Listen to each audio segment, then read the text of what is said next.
हमेशा लगता है ना कि दुनिया कितनी तेजी से बदल रही है। नई टेक्नोलॉजी, नए पॉलिटिकल ट्रेंड्स, सब कुछ। लेकिन क्या हो अगर सबसे पावरफुल फोर्सेस, मतलब जो चीजें इस दुनिया को आकार देती हैं, वो बिल्कुल ना बदलती हों। मैं बात कर रहा हूं इंसानी व्यवहार की। और आज हम लोग इन्हीं कुछ अनकहे नियमों को समझेंगे। एलिस इन वंडरलैंड का ये कोट सुनने में अजीब लगता है ना। दौड़ते रहो सिर्फ अपनी जगह पर बने रहने के लिए। पर इसमें एक बहुत गहरी सच्चाई छुपी है। इसका मतलब है कि प्रोग्रेस और सर्वाइवल के लिए कांस्टेंट एफर्ट, लगातार मेहनत जरूरी है। क्यों? क्योंकि कंपटीशन कभी नहीं रुकता। आप रुक गए तो पीछे छूट गए। तो ठीक है, चलिए शुरू करते हैं। हम 4 ऐसे छिपे हुए रूल्स को समझेंगे जो बताते हैं कि ये दुनिया असल में काम कैसे करती है, और शायद हमेशा कैसे काम करती रहेगी। सबसे पहले एक बहुत ही अजीब सी बात कि जो चीज़ें हमें सबसे ज़्यादा परमानेंट, सबसे ज़्यादा पावरफुल दिखती हैं, अक्सर वही सबसे नाजुक, सबसे फ्रेजाइल होती हैं। तो एवोल्यूशन में एक रूल है, कॉप्स रूल। ये कहता है कि वक्त के साथ जानवरों की प्रजातियां बड़ी होती जाती हैं। बिगर इज बेटर, है ना। बड़ा शरीर शिकार करने में बेहतर होता है, बड़े दिमाग को सपोर्ट कर सकता है। सोचिए, घोड़े कभी छोटे कुत्तों के साइज के थे, और डायनासोर्स, वो भी छोटी छिपकलियों से इवॉल्व होकर इतने विशाल ब्रोंटोसॉरस बन गए। लेकिन यहां एक बहुत ही इंटरेस्टिंग ट्विस्ट है। एवोल्यूशन बड़े साइज को फेवर तो करता है, पर एक्सटिंक्शन यानी विलुप्ति सबसे ज्यादा बड़ों को ही निशाना बनाती है। देखिए, टीरेक्स सबसे बड़ा, सबसे ताकतवर था, कहां है वो अब? और दूसरी तरफ एक कॉकरोच, छोटा सा, अडेप्टेबल, वो आज भी है। तो इससे क्या साबित होता है? यही कि एंड्योरेंस मतलब टिकने की क्षमता, डोमिनेंस से मतलब ताकत से कहीं ज्यादा कीमती है। और ये रूल सिर्फ बायोलॉजी का नहीं है, बिजनेस में भी बिल्कुल ऐसे ही काम करता है। सीयर्स का नाम सुना है? 1970s में सीयर्स समझिए आज का अमेज़न था, दुनिया का सबसे बड़ा रिटेलर, और उनका ऑफिस दुनिया की सबसे ऊंची बिल्डिंग में। मतलब उन्हें कोई हिला नहीं सकता था, ऐसा लगता था। और फिर ये हुआ, कुछ सालों बाद सीयर्स को अपनी दुकान के बाहर साइन लगाना पड़ा, हाँ, हम खुले हैं। सोच कर देखिए, एक समय के किंग को लोगों को ये याद दिलाना पड़ रहा था कि वो अभी भी बिजनेस में हैं। ये दिखाता है कि कितनी जल्दी, कितनी तेजी से एक कॉम्पिटिटिव एडवांटेज गायब हो सकता है। तो इस सबका पॉइंट क्या है? यही है रेड क्वीन हाइपोथेसिस, कि कोई भी एडवांटेज, कोई भी बढ़त परमानेंट नहीं होती। क्यों? क्योंकि कंपटीशन कभी सोता नहीं, सब आगे बढ़ने की कोशिश कर रहे हैं।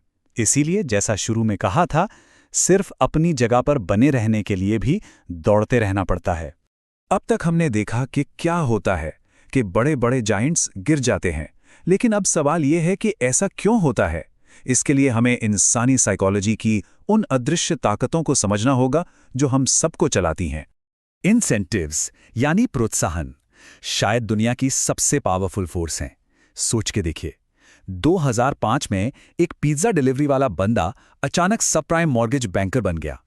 वो एक दिन में उतना कमा रहा था जितना पिज्जा बेचकर पूरे महीने में कमाता था।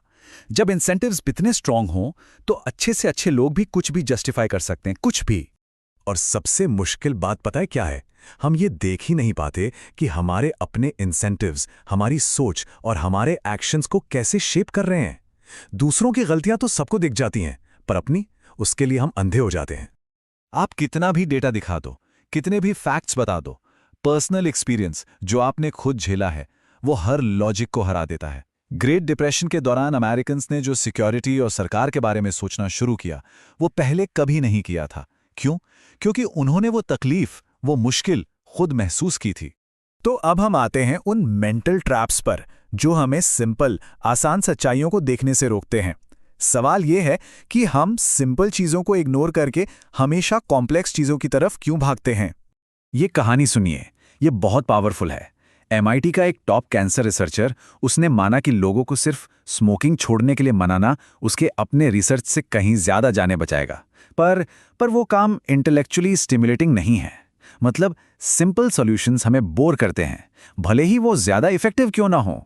हमारा दिमाग कॉम्प्लेक्स प्रॉब्लम्स की तरफ ही भागता है। और ऐसा होता क्यों है? क्योंकि कॉम्प्लेक्सिटी सेल्स बेटर, मतलब कॉम्प्लेक्स चीजें बेचना आसान है, उनसे कंट्रोल और एक्सपर्टीज की फीलिंग आती है।